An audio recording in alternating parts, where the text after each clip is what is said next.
What's happening, folks? Before I get into the review, I want to say I was initially going to wear a black blazer over this graphic tee to look similar to how Cole Sprouse's character is dressed in the movie, but I realized that the blazer is 2 years old and way too small, so here's the unedited look of me in said blazer. Oh my god, bro. Oh, hell no, man. What the fuck? Now that that's out of the way, let's talk about Lisa Frankenstein.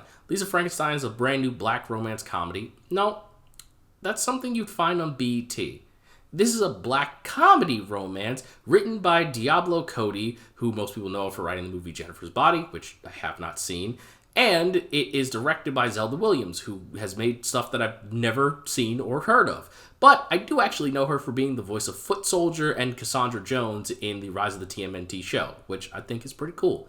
The movie stars Katherine Newton, playing the titular character Lisa in Lisa Frankenstein, who most people know of as Cassie from the MCU, being Ant-Man's daughter, but I actually remember her more because of this scene from the movie Blockers. Thank God it doesn't taste like mounds. I'd rather eat 10 dicks than one mound. NANI? And the movie also stars Cole Sprouse, who most people know from probably Riverdale now, playing Jughead, or as fucking Trevor from the After franchise. But hold it! So real quick, while I was actually editing this video, I did learn that Trevor was not played by Cole Sprouse. He was actually played by his twin brother, Dylan. And it has occurred to me that for the past 4 years, I've thought this character was played by Cole Sprouse. And now I'm like, oh, damn, it wasn't. So don't actually me in the comments, all right? I corrected it here, all right? We don't have to go through all of that. Now back to what you were watching before. I'll always remember him because of The Sweet Life of Zach and Cody and The Sweet Life on Deck, playing Cody on that show, because I grew up with those shows and they have a special place in my heart. Now, if you haven't heard of Lisa Frankenstein, which wouldn't surprise me, honestly, I'll tell you what the premise of the movie is about. It follows the story of an 18-year-old girl named Lisa who 6 months after her mother died moves in with her father and his new wife, getting acclimated with her new stepsister, her evil stepmom, and into this new town and getting back into high school life while dealing with the fact that her mother recently died. Now, Lisa is a bit of a weird and odd bird. She likes hanging out in cemeteries, she's into poetry, movies, stuff like that. The macabre, goth stuff, she's kind of the, fish out of water, you're not like other kind of girl without being annoying like that trope tends to be in a lot of shows. However, because Lisa always hangs around and takes care of the tombstones in this graveyard, one night when a bolt of lightning strikes one of the tombstones that she takes care of, or graves. The tombstones that you put on a grave, and there's nothing in it, it's just stone. So the grave that she tends to, when a bolt of lightning strikes it, it brings Cole Sprouse's character, who the entire movie is just called Creature, and that's even confirmed by the subtitles of the movie, because for whatever reason, the closed captions were on in the theater that I went to see it in, so I saw the entire time his character was just called Creature. So Cole Sprouse's Creature is brought to life, and he ends up going over to Lisa because of how often she would speak to him in his grave and take care of him, and the two of them end up starting this very kind of fucked up romantic journey together, which I absolutely adored. This movie is simply delightful.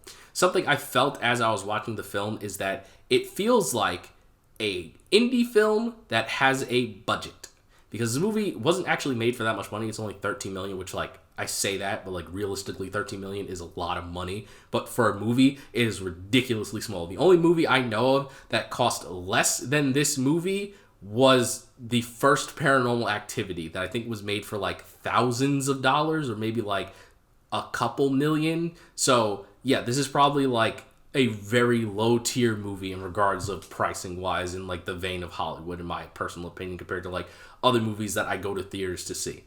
And I think that's pretty cool, because this movie actually looks better than a lot of big budget Hollywood movies. Now granted, there isn't like crazy action set pieces or anything like that that require like tons of CGI. This movie for the most part is all practical effects from what I could see. All the sets and people and actors, actresses, costuming, all of that's physical, and it looks great, which honestly makes this movie look better than a ton of other movies that have come out within the past few years, and I absolutely adored that. I think all the costuming in this movie is fantastic. The movie takes place in 1989, so everyone has like these very bright and bubbly colors, but it's starkly contrasted by Katherine Newton's Lisa and Cole Sprouse's Creature, because they're into, more like goth and macabre stuff, so they're wearing a lot of black, dark colors, and it makes them stand out and pop amongst this vibrant, bright area, which I think looked fantastic.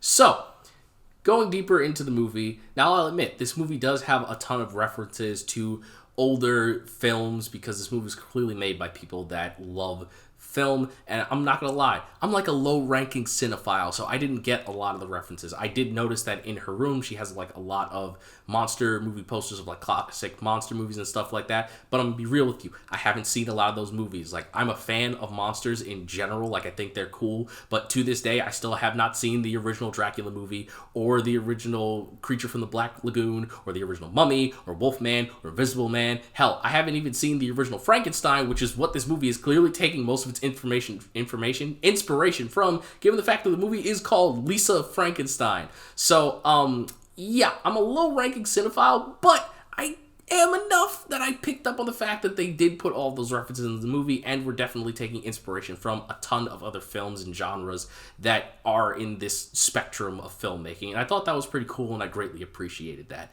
I think the movie's absolutely hilarious. It has, like, not over the top, but like exaggerated kind of comedy, so it's just like, it's things that you could see feasibly happening, but it's done in a way that feels a little wacky and zany, but in a very good way, which I thought was absolutely amazing. And also, I didn't mention this earlier, but when I said this movie feels like a high-budget indie film, I didn't mean that negatively. I meant it in a very good way. I just need to make that very clear, because I know people hear indie film and sometimes they get like, ooh, because it's made by like people that aren't like big filmmakers, but like, no, I meant it in a very positive way, so please take it that way.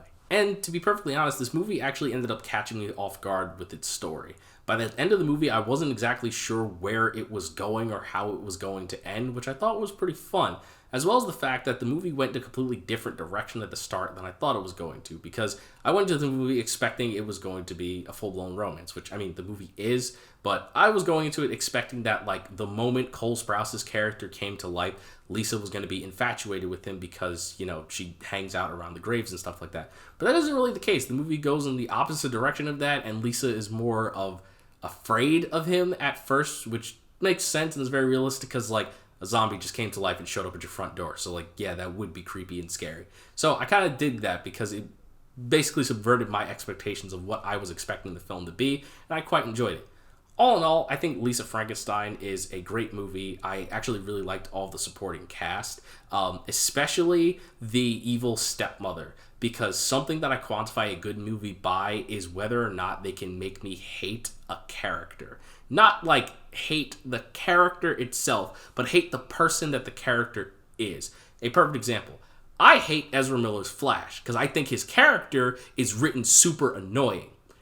But I hate the Doctor from the Netflix Lost in Space reboot because they're a scumbag of a person. I hope that makes sense. It's like a different kind of hatred. One is I hate this character and I don't want to see them do anything. The other is this person just sucks as an individual and that's why I don't like them. And Lisa Frankenstein definitely made me hate the evil stepmother as a person. From the very first scene that they're on screen, I immediately was like, oh, I want to throw hands with you and drop kick you off a 70-story building because you suck. That is exactly how I felt when this character came on screen, and I'm pretty sure everyone who sees this movie is going to feel the exact same way.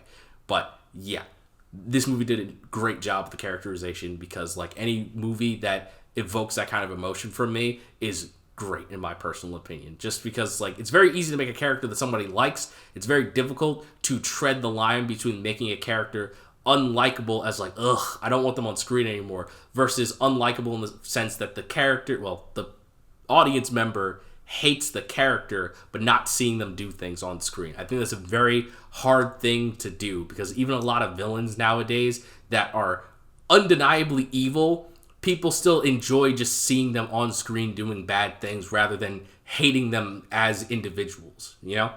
So I think it did a great job with that.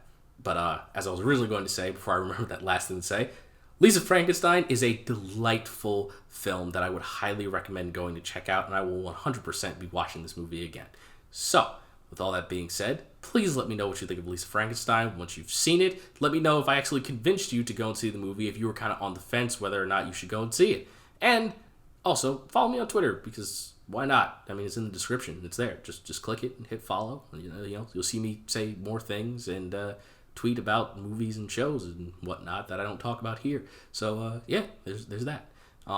So I'm the innocent villain. Remember, folks, you're innocent until proven villainless. Have a delightful day, and I will most certainly catch you in the next video. Peace.